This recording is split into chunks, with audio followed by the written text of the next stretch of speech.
नमस्कार दोस्तों, welcome to life express where there is no drama, no fake, only facts to keep you awake. जी हाँ, सही सुना आपने। लाइफ एक्सप्रेस एक ऐसी दुनिया है, एक ऐसा एकेडमिक प्लेटफॉर्म है जहाँ हम बेमतलब की बातें नहीं करते, क्योंकि यहाँ बातें होती है सिर्फ रियल लाइफ के, रियल लोगों के, रियल अचीवमेंट्स की, और बातें होती है रियल नॉलेज की अंडर भारतीय ज्ञान परंपरा, जिसकी बुनियाद वसुधैव कुटुंबकम पर आधारित है। वसुधैव कुटुंबकम यानी the whole world is our family. भले ही वसुधैव कुटुंबकम और अतिथि देवो भव का पालन करते करते हिंदुस्तान को भारी नुकसान उठाना पड़ा, लेकिन आज हर भारतीय को ये कहते हुए काफ़ी गर्व होता है कि भारत एक ऐसा देश है जिसने आज तक ना ही किसी पे आक्रमण किया और ना ही किसी पे राज किया। हाँ, हमने पूरी दुनिया पे राज किया, लेकिन उनके अधिकार, अस्तित्व एवं संस्कृति को छीन कर नहीं, बल्कि उनके दिलों पर राज किया, अपनी प्राचीन सभ्यता एवं संस्कृति और फिलॉसफी की खुशबू बिखेर कर। इसी भारतीय परंपरा को आगे बढ़ाते हुए लाइफ एक्सप्रेस अपने मिशन पे आप सभी के सहयोग से आगे बढ़ रही है, जिसमें मेरा यही प्रयास है कि भारतीय संस्कृति एवं ज्ञान प्रणाली का समुचित अध्ययन कर उसके भाव को, उसमें निहित संदेश को आपके सामने, वर्ल्ड सोसाइटी के सामने प्रस्तुत करूं, क्योंकि आज पूरी दुनिया में एक नहीं कई कारणों से अनेक प्रकार के संकट के बादल मंडरा रहे हैं। खूनी युद्ध चल रहे हैं परिवार में, समाज में, राष्ट्र में और पूरे विश्व में। पूरी दुनिया आज एक सोसाइटल मॉडल ऑफ लिविंग ढूंढ रही है, जिसे अपनाकर वो शांति और सौहार्द के साथ जी सके। लेकिन अफसोस, दुनिया के पास ऐसा कोई मॉडल नहीं है। लेकिन चिंता की कोई बात नहीं है, क्योंकि भारत के पास ऐसा सोसाइटल मॉडल ऑफ लिविंग है जिसे अपनाकर हम पूरे विश्व में शांति और उन्नति का मार्ग प्रशस्त कर सकते हैं। और उसी मॉडल को हम आज भारतीय ज्ञान परंपरा के रूप में देख रहे हैं। तो चलते हैं कार्यक्रम के अगले सेगमेंट हॉल ऑफ फेम की ओर, जहां हम मिलेंगे एक ऐसी शख्सियत से जो वाकई समाज के लिए एक रियल रोल मॉडल हैं, अपने उत्कृष्ट एवं सराहनीय कार्यों के चलते। लेकिन हम में से अधिकांश लोग उनकी उपलब्धि या अचीवमेंट से आज भी बेखबर हैं।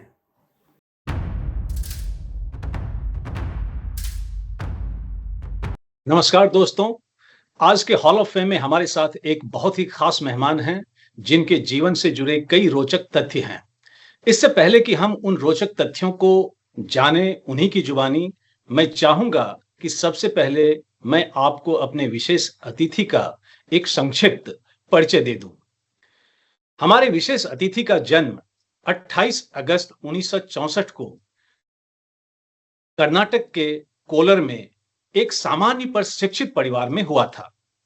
बचपन से ही अपनी विलक्षण प्रतिभा एवं उत्कृष्ट कार्यों के बदौलत उन्होंने समाज में अपनी एक अलग पहचान बना ली थी।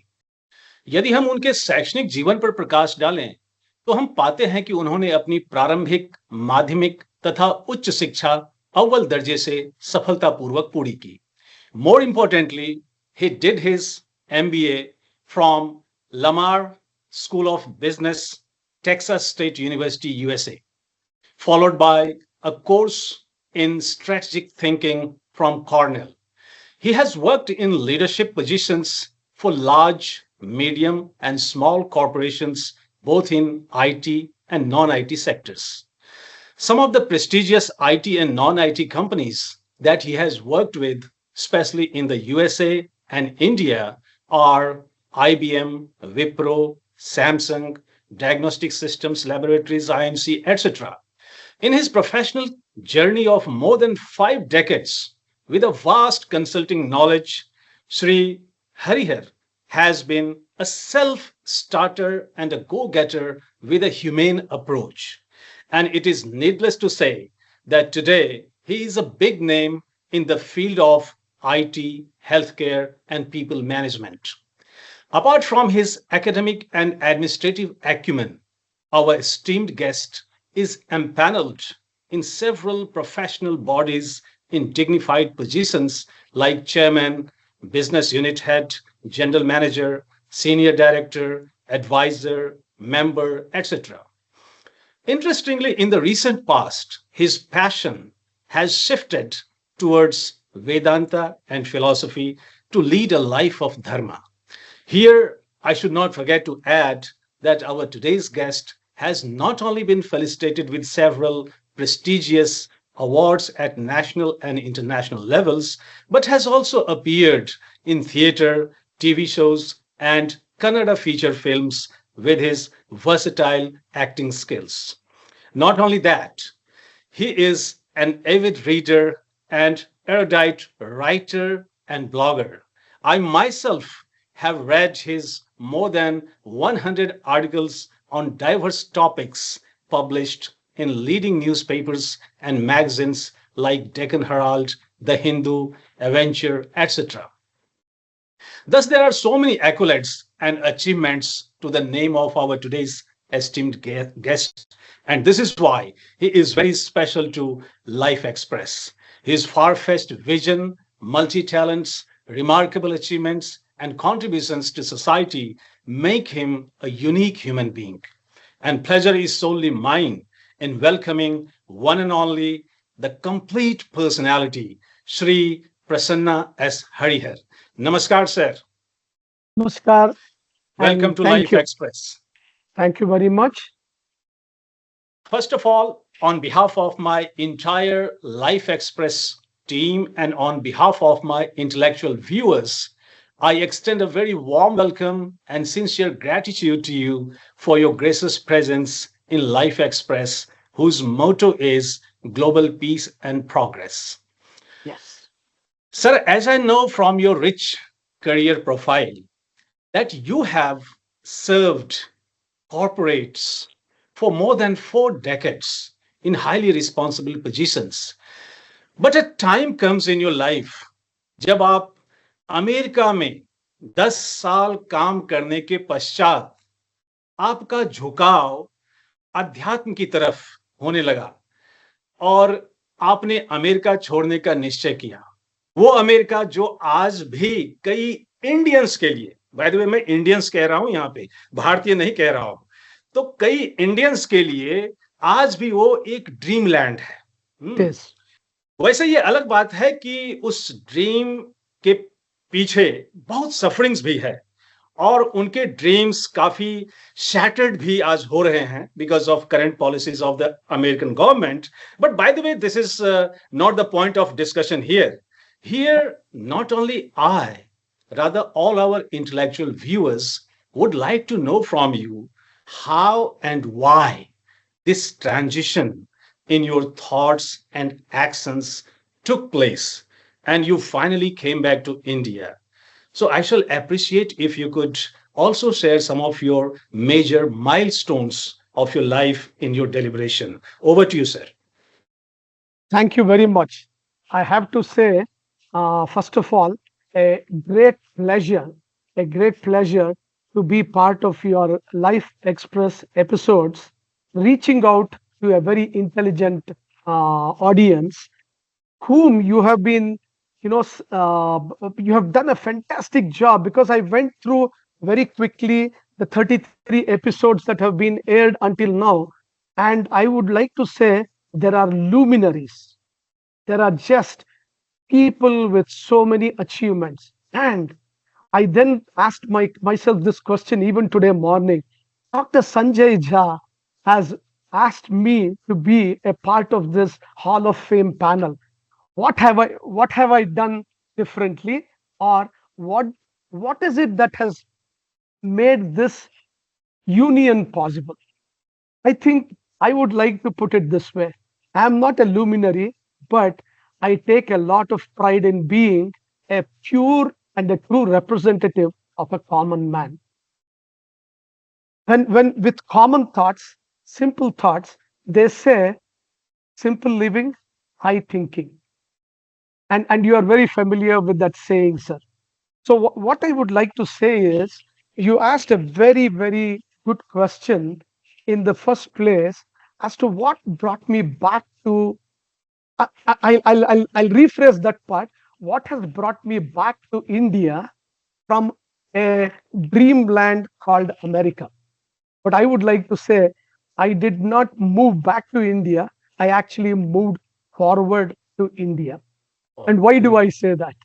The grass is always green on the other side. Another saying that we all are very familiar. We sit here and we look at America and we say, oh, it is such a dreamland. There are beautiful places. There are many good things that America has done to the world. But let us not forget that it is always for an individual to take good things out of every possible scenario, if you will. So when I went to, it was definitely a dream for me to go to the US at one point in time when I was maybe 25, 26 years old. I had completed my engineering. I had come from a very humble, but a very, but from a family with a very, very strong educational background, starting with my uncles and my father and my aunties. I mean, everybody comes even from the 1940s and 1950s and the 1960s with extremely good educational background. So somewhere there was some amount of education, value, certain things that were imparted into me. Now, I did my schooling here in India, in Karnataka actually.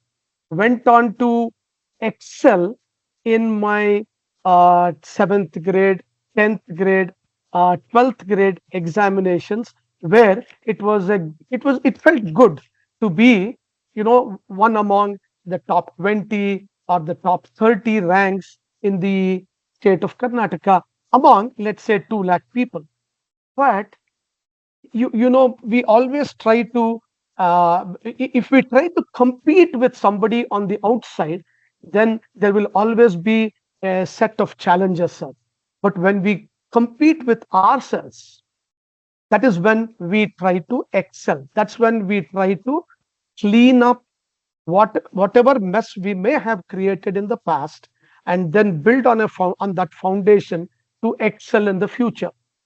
So America happened, where I went for my education, to get a master's degree in business administration. A very, very well accredited university.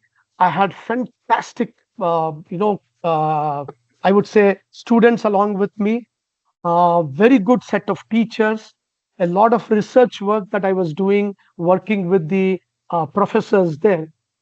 Then went on to work for a company which is a biotech company in Houston, Texas. But all through and through, there is something called a calling inside you. There is a calling inside you that says, hey, there is something more that you can do. My career in the US was going in the right direction. Excellent experience, traveling across the United States, working with many business entities. Somewhere at the back of my mind, I believe in the good old saying, Matru Devo Bhava, Pitru Devo Bhava, Acharya Devo Bhava, Atithi Devo Bhava. So the Atithis are the guests that came to our house in the US. We treated them well. The teachers I learned from in the US, I was able to go back and thank them. But what about my parents? How do I repay them? That is when the thought came to me, okay, I need to do something about how I can. There is no way you will agree to this, sir. Very difficult to pay gratitude to our parents. It Mm. is it is almost impossible. However, we have to take those tiny steps to make them happy, satisfied. While they were very happy with my career, doing very well, when I announced to them I am coming back to India, my very enterprising and energetic father asked me, why? Why do you want to come back to India? I said, okay, let me give the right answer. Let me give the right answer to you. Number one, for my children who I would like to be born, I mean, not born, but brought up. They were already 3 years and they were already there. I wanted them to be growing up in our Indian environment Mm. where our family values, the Sanatana Dharma, is living every minute in our families. You Great. agree with, I'm sure you agree with that. Then I Absolutely. told, then I remember me telling my father, then I want to come back for you. You know, you Mhm. are growing old. I would like to be there for you when you need me the most. Okay.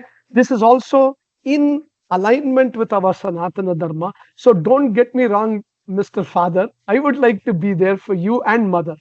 And then Mhm. lastly, I said, I cannot say that I am not selfish or I cannot say I am selfless. I also would like to see what is it that I can offer back or offer to the Indian society through the experience and the little knowledge that I have gained. Mhm. So it helped me assimilate all the experiences that I had until the age of almost 35 when I made a decision to move back.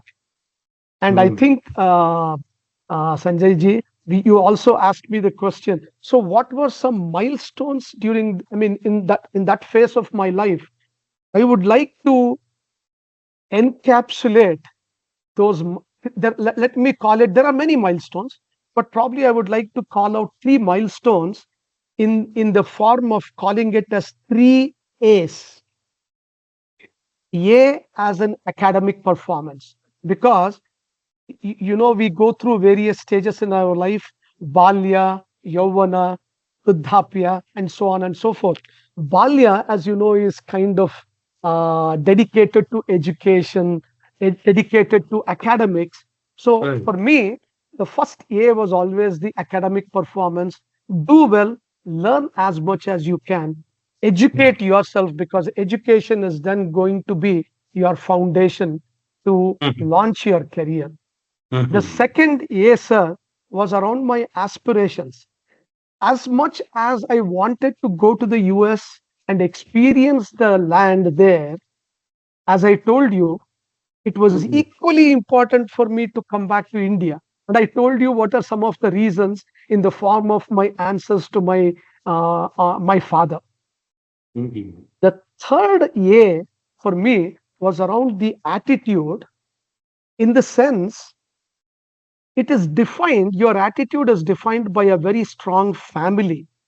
Mm. Uh, I'm blessed with my wife, Arati, and two children, two daughters, who are very well educated. My Mhm. eldest daughter is actually a doctor. She is currently pursuing her MD in UK, and my younger daughter is a clinical psycho oncologist working very closely with cancer patients. So if I ask myself, I gave them the opportunity to, you know, be there in life sciences, Mm. be very closely associated with, where they can serve the public.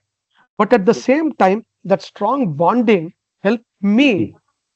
in developing a 360-degree thinking and Mhm. a leveling experience, because you learn from each and every moment with your family too.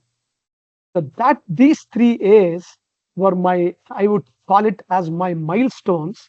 And somewhere in there, I think I also answered your question as to why it was about moving Very moving forward to thoughtful of you, India. sir. Yeah. Very thoughtful of you, and I wish Indian society could see many more Sri Prasanna as Harihar in days to come. Yeah, so nice of you, sir. Well, Interestingly, moving. I just have to Yeah. interject. Sorry. Interestingly, this was the year 2000 December when I decided to, come back and be here in India. I faced a lot of resistance in India through my friend circle. They said, "Why are you doing this? Why are you going back to India?" But today, I take so much pride and so much satisfaction when I look back the last 25 years. It Mhm. has been an amazing experience filled journey that makes me and my family very proud. Excellent. Well, moving further, based on what I could see in your profile, sir, I can say that you have multiple interests in life. So, ऐसे में, can you tell us what are the guiding philosophies of your life? So, kindly share your views on what life is and is not, and how do you look at life from materialistic and spiritual perspectives? Over to you, sir. Definitely, Sanjay ji. Thank you very much. Again, another very, very loaded question because I really have to think through every aspect of what has been my guiding philosophy.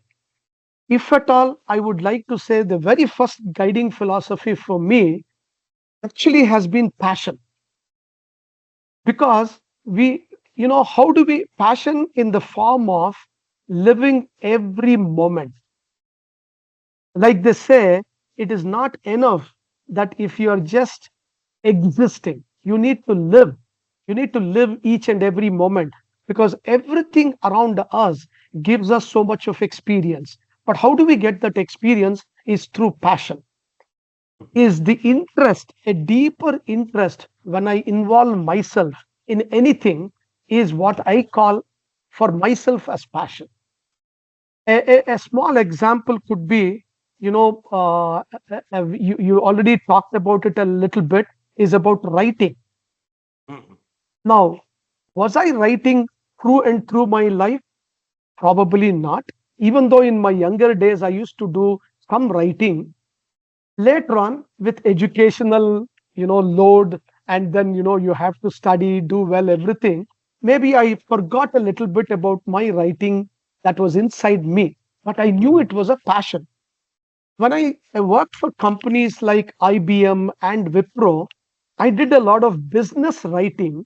But Mhm. the business writing that I did, I felt somewhere in there, I was living every moment of that writing.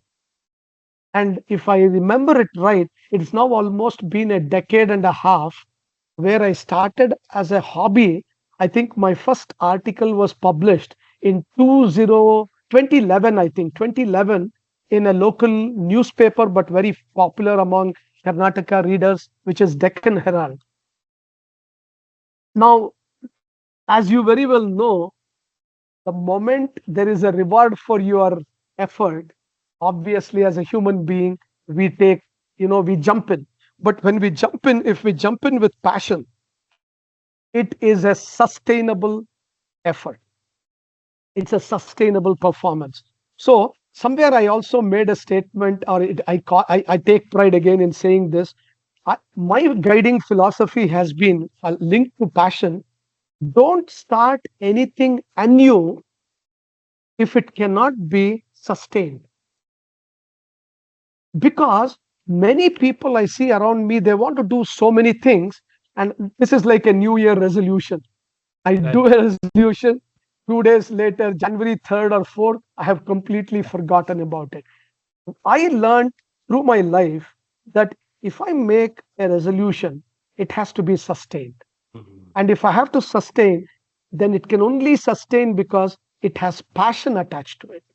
Mhm. So, if I can call that as one guiding philosophy, the second one, which is linked to the first one, is that persistence. Mhm. Why I say that, and I see that missing in today's younger generation. Mhm. Sanjay ji, you asked me what could be a message to the younger generation.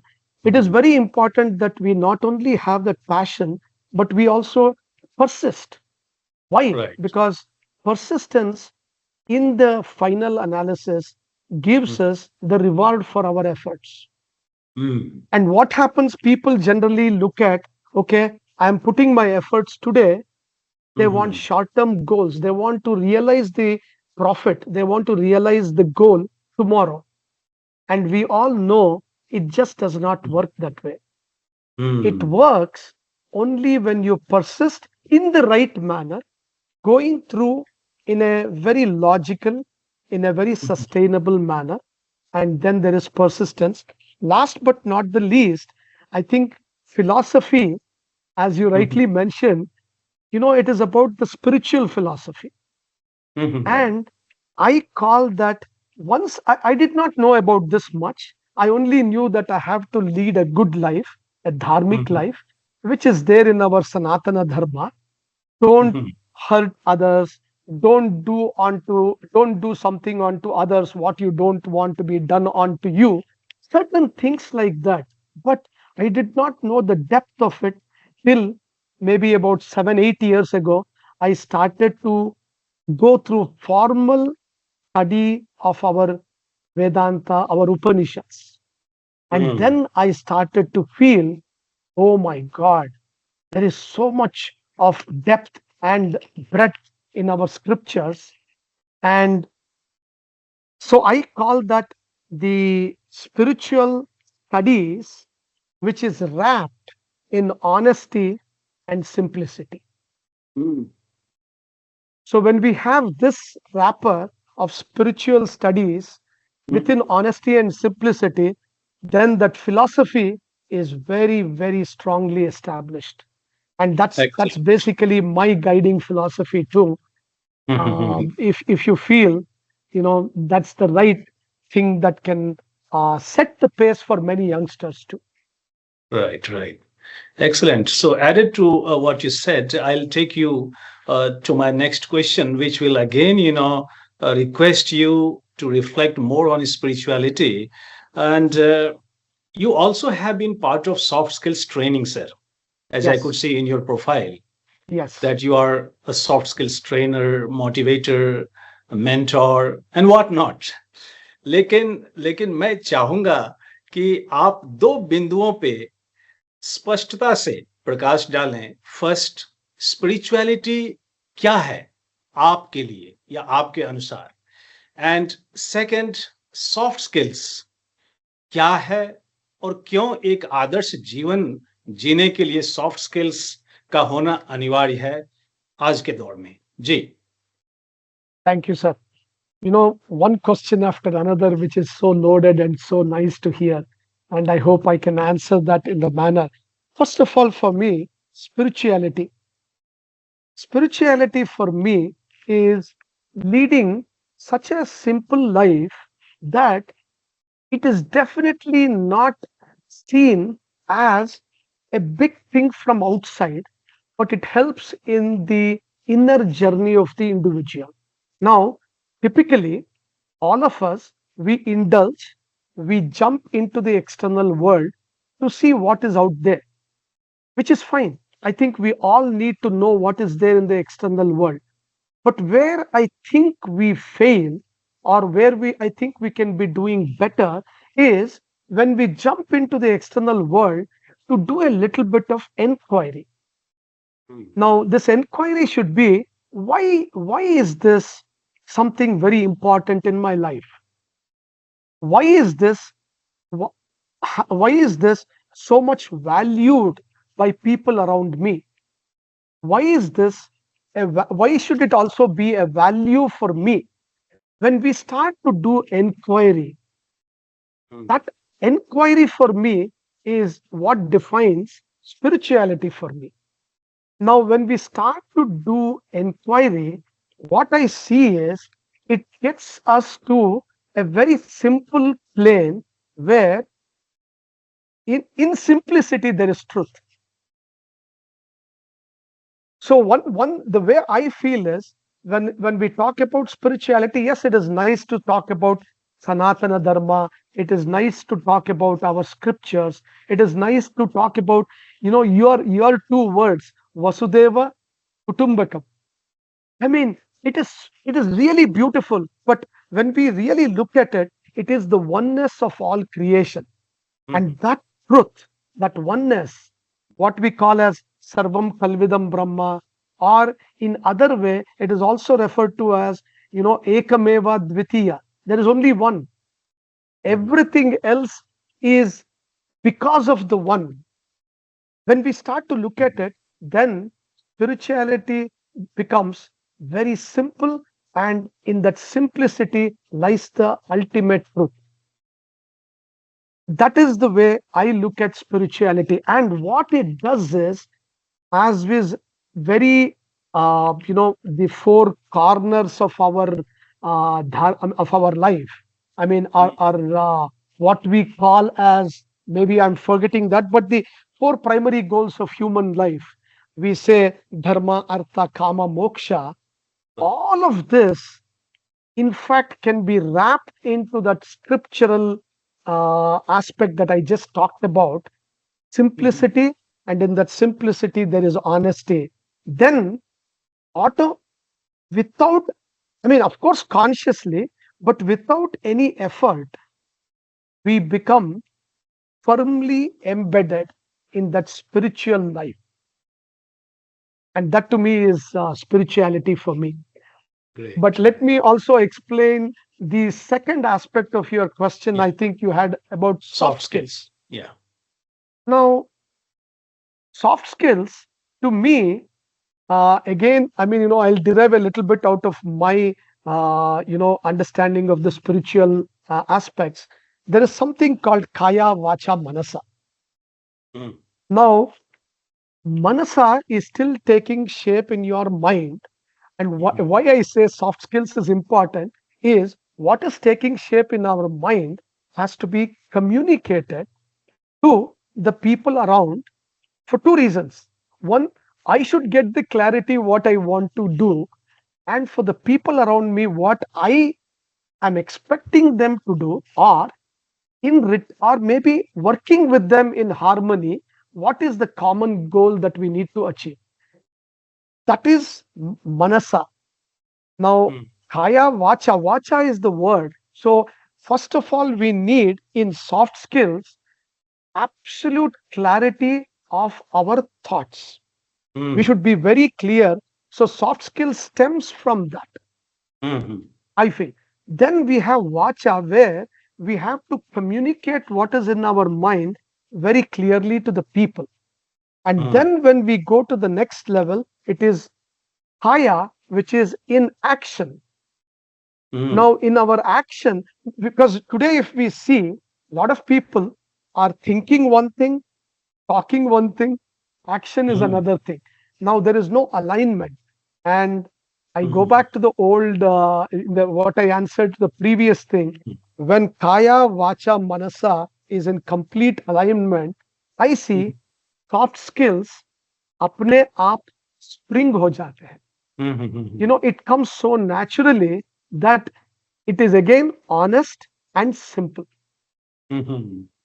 So for me, Mhm. soft skills, whenever I have done soft skill training, I tell people, you don't have to say that I will get you the moon, I will take you to the stars. You don't need to do that. Mhm. Eventually, if we get there, that is beautiful. But let us Mhm. understand, what is the thought clarity you have? It is that simplicity, that honesty that takes shape in your mind, that comes beautifully in simple words, and then it Mhm. gets communicated through your actions. So if Mhm. you, as an individual, live what you say and do what you say, apne aap, you are spreading the nice Sanatana,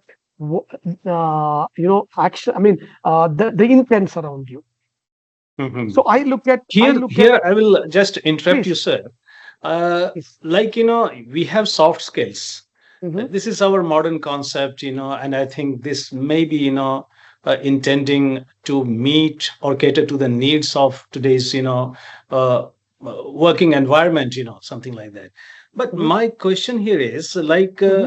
are the purposes of soft skills not being served under our Vedic values or what we call human values or Sanatan values और जिसे आप मानव मूल्य कहते हैं या जीवन मूल्य कहते हैं, तो जीवन क्या में वहां पे इन चीजों का क्या जिक्र नहीं होता है, इनका वर्णन नहीं है कि हमें सॉफ्ट स्किल्स को एज सच अलग से मतलब सिखाने की आवश्यकता पड़ रही है आज? आवश्यकता तो एक्चुअली नहीं है मेरे ख्याल में when we go back to as you rightly said our Vedic history which is rich and you see how things from the Upanishadic texts have been communicated and how gurus have actually taken it, imbibed it within their own system, and then they have taught it. It is all soft skills is always there.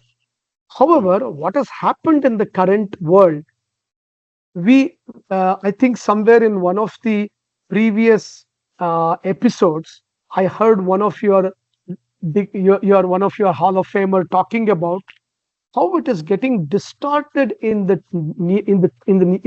world today because our maulya, our values have been distorted. We are looking at education for short-term goals, which job it is going to get me next, how much money I am going to make. As a result, in that fast-paced world, we are forgetting that there is a proper methodology to do this. Soft skills is actually embedded, according to me, inside that. Right. But in the process, because of our pace that we want to keep with the outside world, and we also do what is called aping, we ape the Western society. As a result, we are moving very fast. So this is very evident in the corporate world where I have served almost 3 decades. In the past, my father used to say, you work, and at the end of the year, there would be annual reports, and annual reports would look good.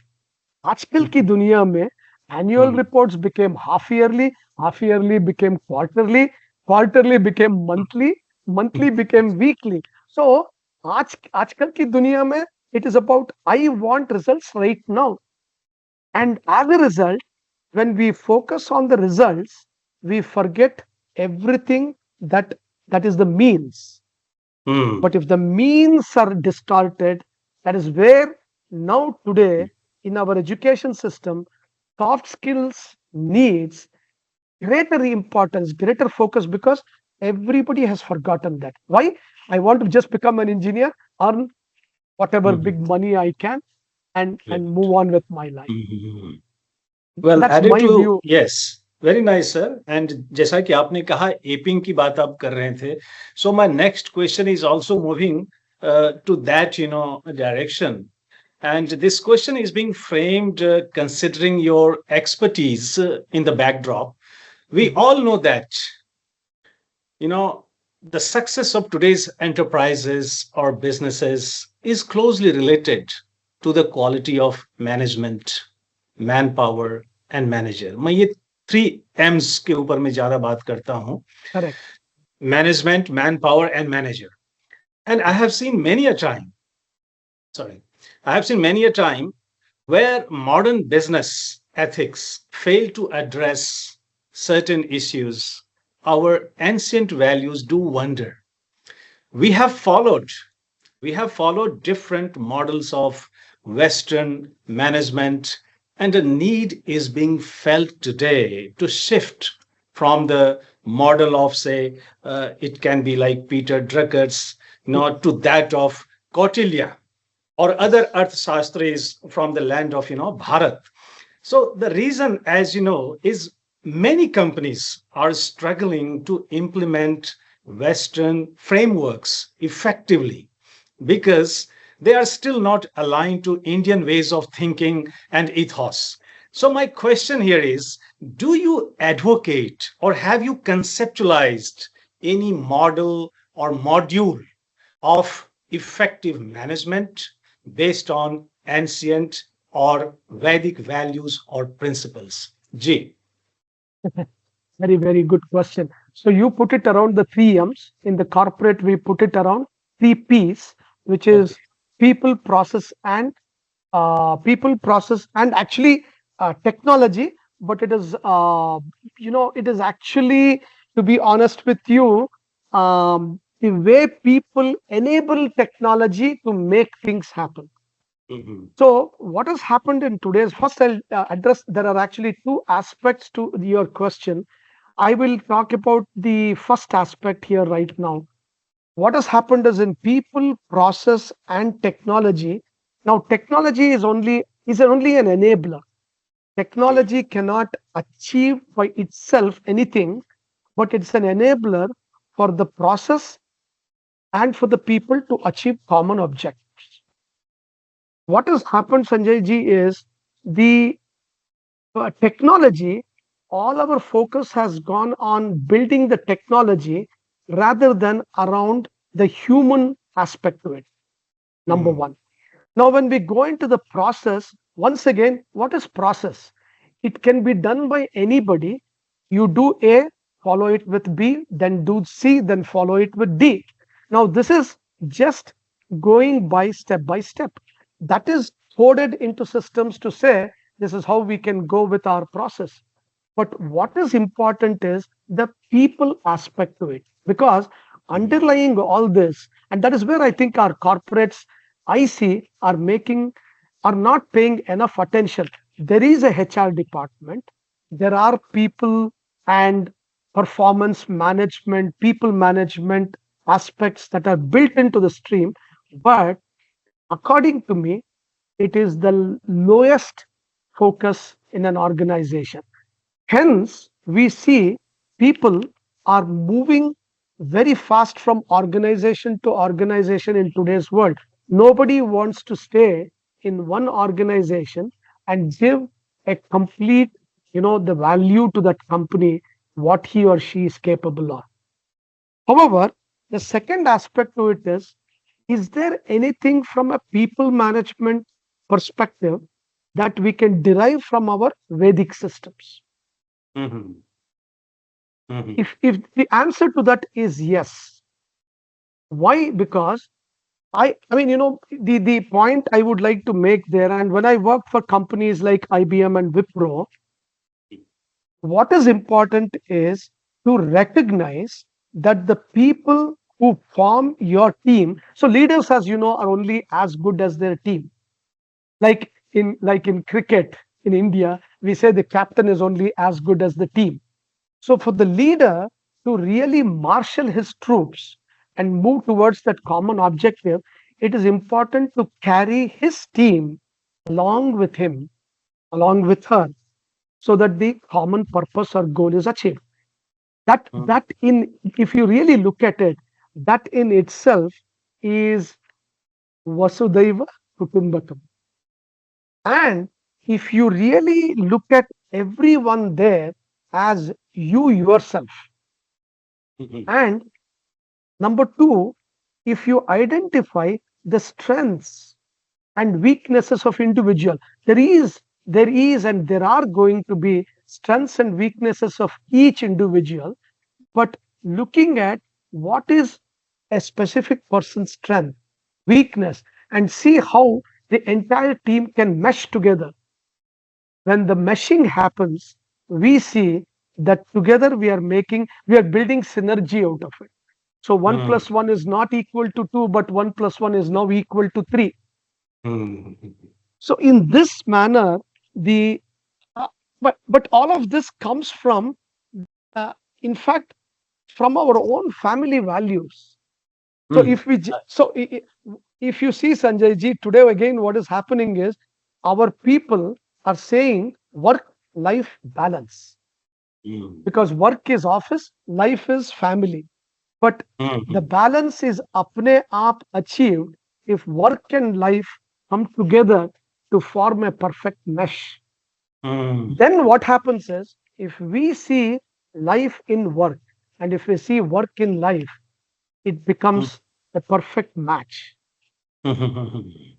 So the way I look at it is the family values being strong, the Mhm. same values are instilled and inculcated in the entire team.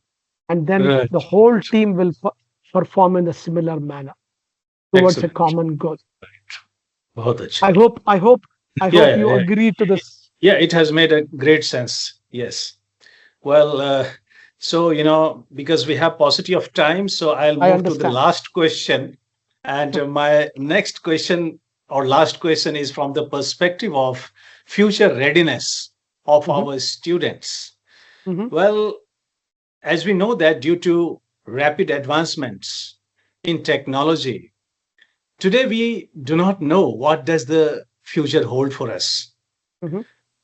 because the career flights that our students are taking today will not necessarily land them at the right airport 5 or 10 years down the line. So Not in at all. terms of their future readiness for better industry connect, here I request you to kindly counsel our students, especially those who are planning to make their career in business administration or management, so they could become more and more future ready. So please reflect on this, sir. Yeah.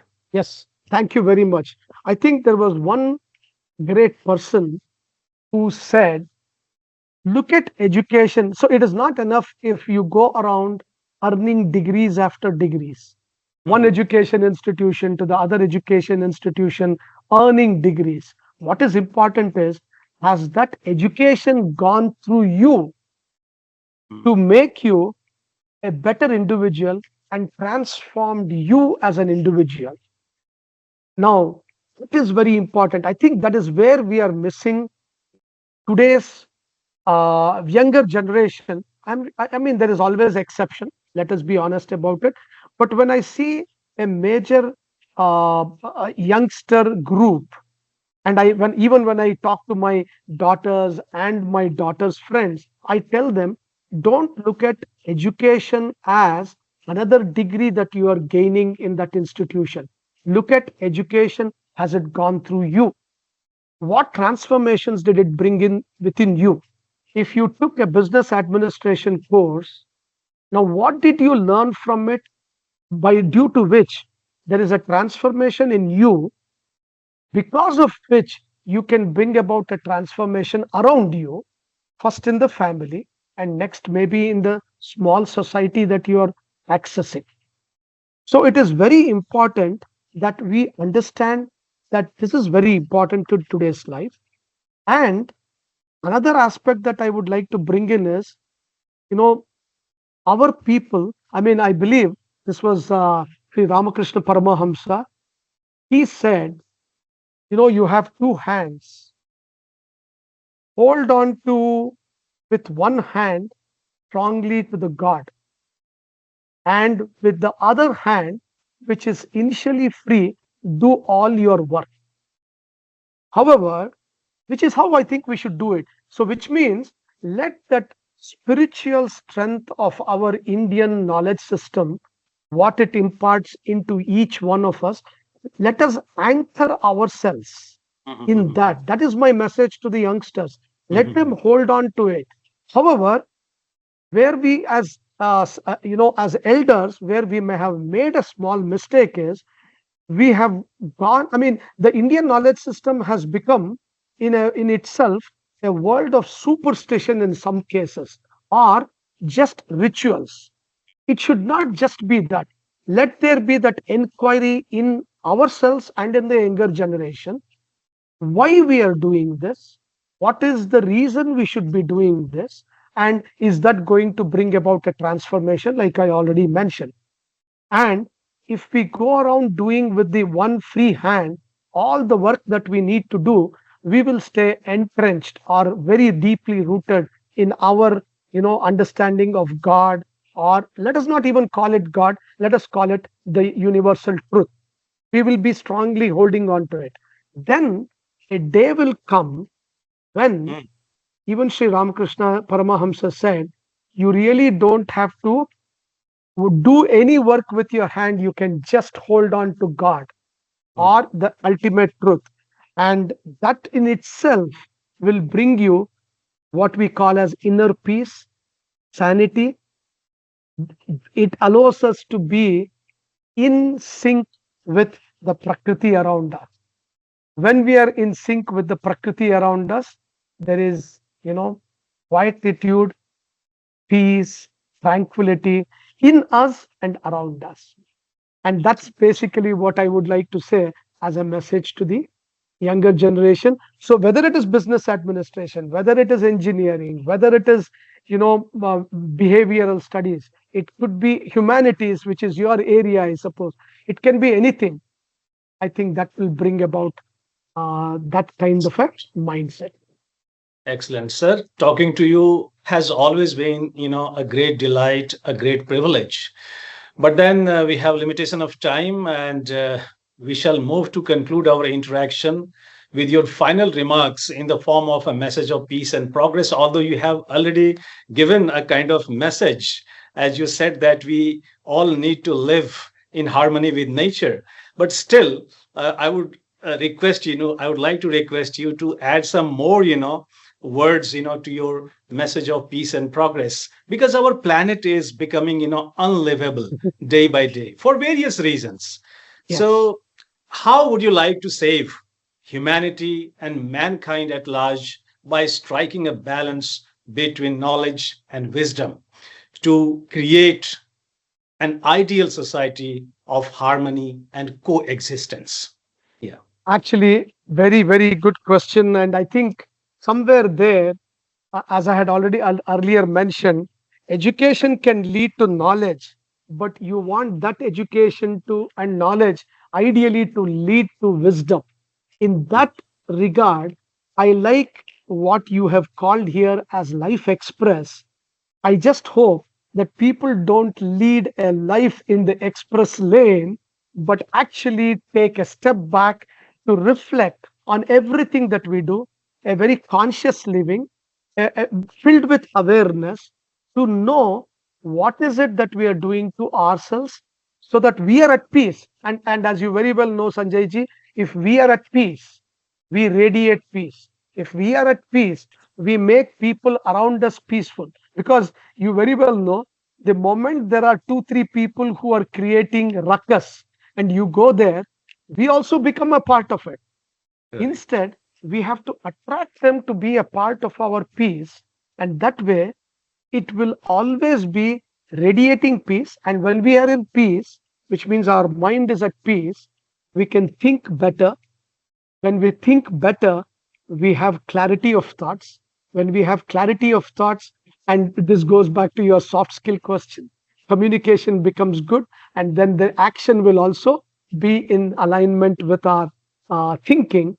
And that is how I think we need to take our life forward.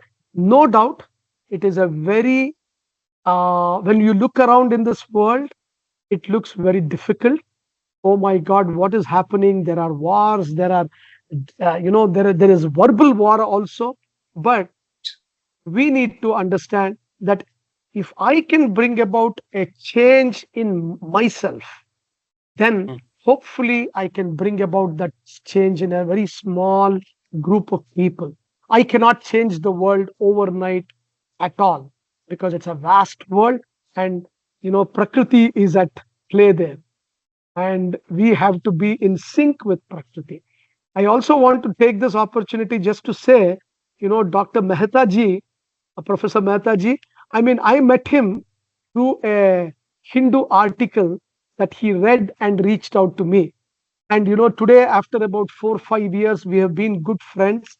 We have been feeding off of each other's, I don't want to say education, on wisdom and on knowledge. And I want to thank him that he introduced me to you and Amity, and that is how we have all come together. I hope that We are, answered the we are question. we are really immensely grateful to you, sir, for your scholarly presence with us today. और आज आप हमसे जुड़े उसके लिए आपका विशेष धन्यवाद, और आपके सराहनीय एवं उत्कृष्ट कार्यों के लिए लाइफ एक्सप्रेस की जुड़ी ने आपके लिए एक अवार्ड की घोषणा की है, और वो अवार्ड है life express icon of India award. और इस अवार्ड को सहर्ष स्वीकार करने के लिए मैं अपनी टीम और अपने समस्त दर्शकों की ओर से आपके इस उपलब्धि पर आपको ढेरों बधाई कहना चाहूंगा. Heartiest congratulations, sir. Or God Thank willing, you. we shall meet in some other forum also. So thank you very much for connecting with us today. Thank you so much, sir. Thank you. I look forward to that. Thank you very much. And namaskar and pranams to everyone involved in this amazing, great initiative. Thank you again. LXP Icon of India Award is proudly presented to Prasanna S. Harihar for his exemplary contributions to education and industries on 23rd March 2025.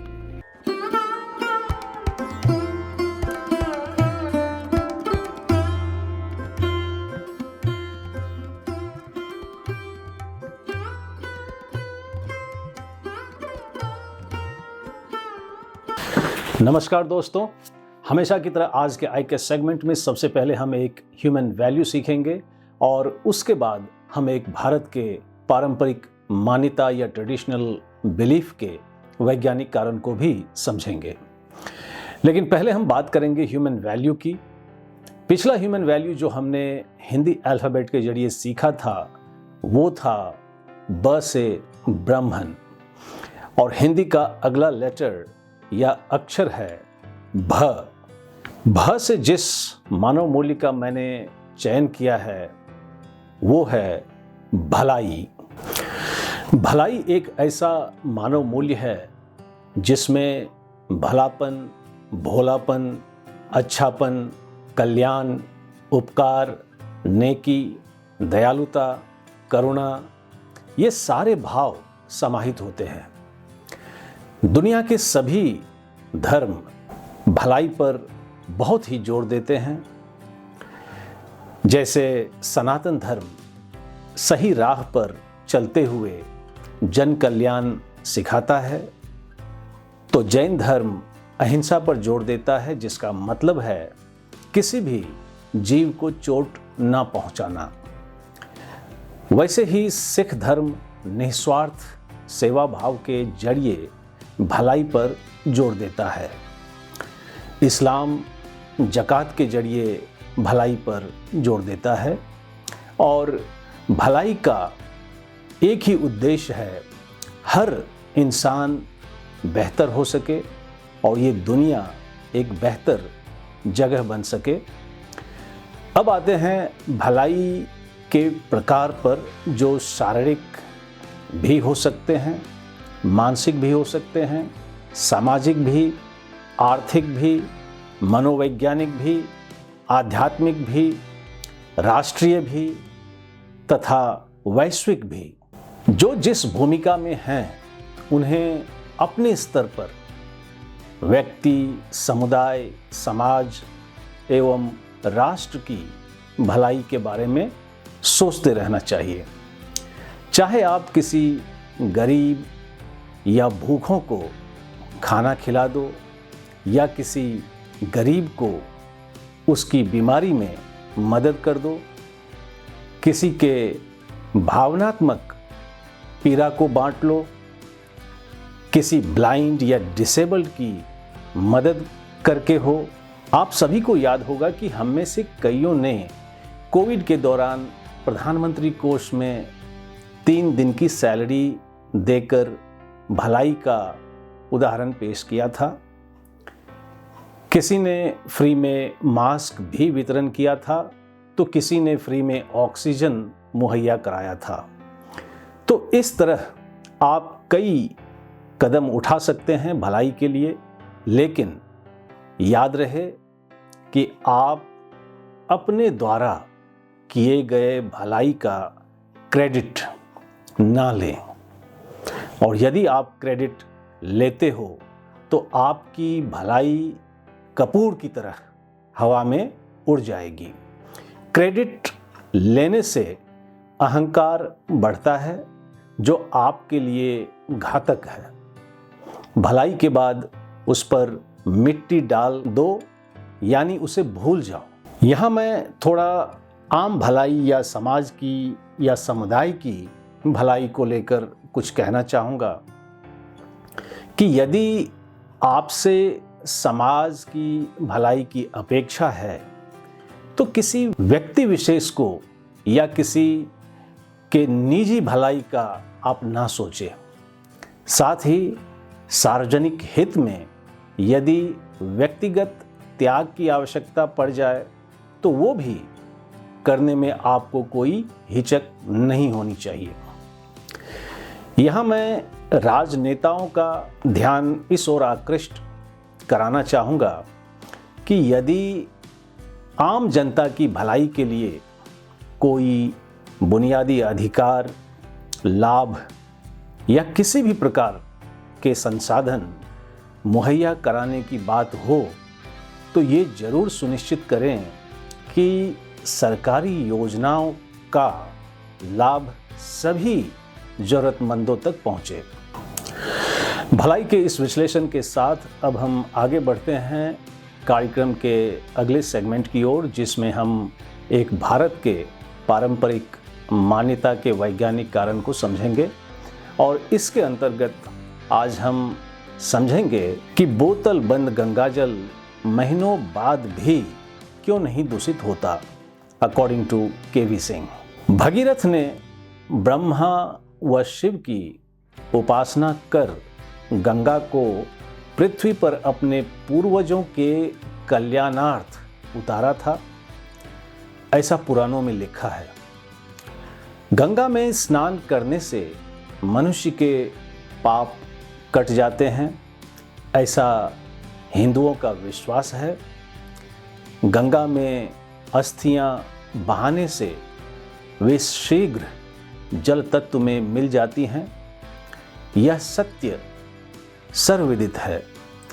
यही नहीं, गंगाजल महीनों बोतल में बंद रखने पर भी दूषित नहीं होता। यह तथ्य अब तो वैज्ञानिक भी स्वीकारते हैं। भारतवर्ष में अनेक नदियां हैं, जैसे यमुना, गोदावरी, कृष्णा, कावेरी, सिंधु, ब्रह्मपुत्र आदि। सभी नदियों के अपने अपने उद्गम स्थल हैं और बहने का अपना अपना मार्ग, जिसे उन्होंने अपने आप अपने प्रवाह के साथ बनाया है। वेद पुराण पढ़ने के बाद हमें ऐसा कोई प्रसंग नहीं मिलता जिसमें यह वर्णन हो कि गंगा के अलावा किसी और नदी का उद्गम व मार्ग किसी व्यक्ति ने खोजा और बनाया हो। ऐसा केवल गंगा के साथ ही हुआ है। इस दृष्टि से गंगा नदी नहीं है, क्योंकि एक प्राकृतिक नदी वह होती है जो स्वयं बहे। संस्कृत में नद का अर्थ है बहना। नदी शब्द भी नद से ही बना है, पर गंगा स्वयं नहीं बही, यह बहाई गई है। इसे भगीरथ ने खोजा और फिर उसका मार्ग निश्चित किया। ऐसा संसार की किसी और नदी के साथ नहीं हुआ। परंतु गंगा की पवित्रता को देखते हुए ऐसा लगता है कि गंगा एक ऐसी विशिष्ट जलराशि है जो नदी ही नहीं, उससे भी उच्च श्रेणी की प्राकृतिक जल संपदा है, जिसे भगीरथ ने किसी विशेष प्रयोजन को ध्यान में रखते हुए खोजा होगा। कथा में आता है कि कपिल मुनि ने भगीरथ के दादा राजा सागर को कहा था कि उनके 60,000 पुत्रों को कल्याण तभी होगा जब उनकी अस्थियां पवित्र जल से बहाकर समुद्र में प्रवाहित की जाए। राजा सागर और फिर उनके पुत्र राजा दलित दोनों का सारा जीवन उस पवित्र जल राशि को खोजने में बीत गया, पर वे इस जल राशि को ढूंढ नहीं पाए। भगीरथ ने अपने पिता व दादा की खोज को आगे बढ़ाया। यदि प्रश्न केवल किसी भी जल राशि से पूर्वजों की अस्थियों को समुद्र में प्रवाहित करना होता तो फिर भगीरथ को बंग देश से गंगोत्री तक जाने की आवश्यकता नहीं होती। वह मार्ग में कहीं से भी किसी पर्वत श्रृंखला से किसी भी नदी को लाकर अपने पूर्वजों का तर्पण कर देते। परंतु कपिल मुनि के शाप से मुक्ति पाने के लिए भगीरथ को तो किसी विशिष्ट पवित्र जलराशि की खोज थी जो पाप नाशिनी हो। अतः ऐसी पवित्र जलराशि की खोज करते करते भगीरथ गंगोत्री पहुँचे, क्योंकि मार्ग में उन्हें उनके मतलब की जलराशि कहीं नहीं मिली। इसका अर्थ यह हुआ कि गंगोत्री एक विशेष भौगोलिक महत्ता का स्थल है, जहाँ दैविक शक्ति प्रकृति के साथ उसे विशिष्ट बनाती है। यहाँ मन में एक प्रश्न यह उठता है कि गंगोत्री में ऐसा क्या दैविक है जो कहीं और नहीं है। भगीरथ अब गंगोत्री क्षेत्र में पहुंचे तो उन्होंने देखा कि वहां 24 वर्ग मील के क्षेत्र में 300 फीट ऊंचा एक हिमखंड है जो सदियों से अचल खड़ा है। पुराणों में इसे ही गंगा को शिव की जटाओं में बंद कहा गया है। इस हिमखंड पर सतत बृहस्पति ग्रह की तरंगें गिरती रहती हैं, जो गंगोत्री की विशिष्ट भौगोलिक स्थिति के कारण है। बृहस्पति ग्रह की ये तरंगें यहाँ इस हिमखंड को पवित्र करती हैं और दैविक बनाती हैं, जिस कारण यह एक पवित्र खंड बन गया है। पुराणों में इसी बात को गंगा के स्वर्ग से अवतरित होना बताया गया है, क्योंकि बृहस्पति की दैविक तरंगें ऊपर स्वर्ग से ही तो आती हैं। बृहस्पति ग्रह से आने वाली तरंगें विश्व में अन्यत्र किसी अन्य स्थल पर इस प्रकार नहीं गिरती। भगीरथ को ऐसे ही स्थल की खोज थी जो गंगोत्री पर उड़ी हुई। भगीरथ ने उस हिमखंड के मूल से जल निकलने का मार्ग बनाया, जिसे गोमुख की संज्ञा दी गई। पुराणों में इसे ही शिव आराधना करके गंगा को शिव की जटाओं से धीरे धीरे छोड़ने को कहा गया है। भगीरथ ने फिर उस जलधारा का मार्ग बनाया। मार्ग के सारे अवरोधों को हटाकर गंगा को देवप्रयाग नामक स्थल पर अलकनंदा नदी से मिला दिया और आगे का मार्ग प्रशस्त किया। इस प्रकार गंगा का अवतरण हुआ। गंगा की पवित्रता व इसके जल में पाप नाशिनी तत्व बृहस्पति ग्रह की कॉस्मिक रेज तरंगों व मार्ग की हिमालय पर पाई जाने वाली खास जड़ी बूटियों के कारण है, जो गंगा जल को वर्षों तक दूषित होने नहीं देती। गंगा इस प्रकार आस्था के साथ साथ अपनी वैज्ञानिक स्थिति के कारण पवित्र व पापनाशिनी है। गंगा की पवित्रता और विशिष्टता अब तो वैज्ञानिक भी स्वीकारते हैं। आज के सत्र की समाप्ति मैं फिर एक आह्वान के साथ करूंगा, खासकर श्री प्रसन्ना एस हरिहर की बातचीत से निकले कुछ मुख्य अंश को लेकर।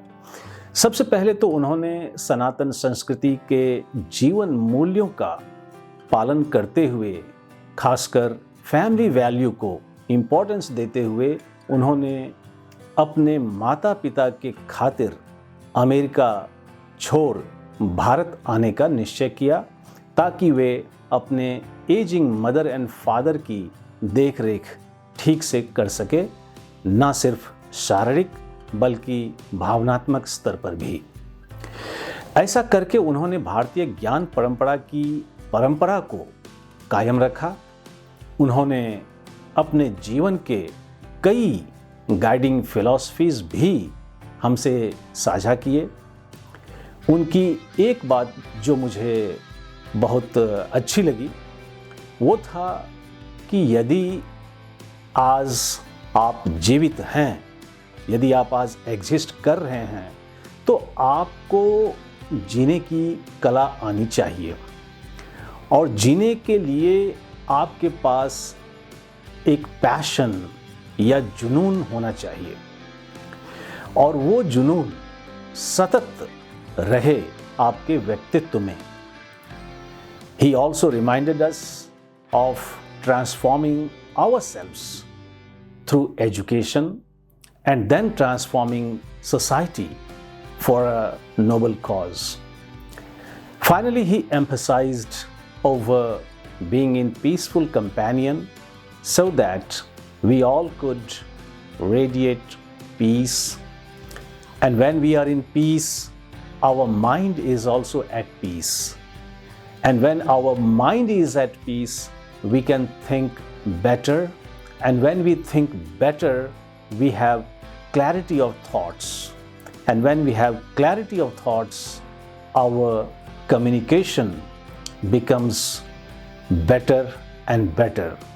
And then the action will also be in alignment with our thinking, and that is how we need to take our life forward. With that message of Shri Harihar, we conclude today's session. तो मिलते हैं अगले episode में. Till then, enjoy your time meaningfully. और हाँ, अपना और अपनों का भी ख्याल रखें. जय हिंद.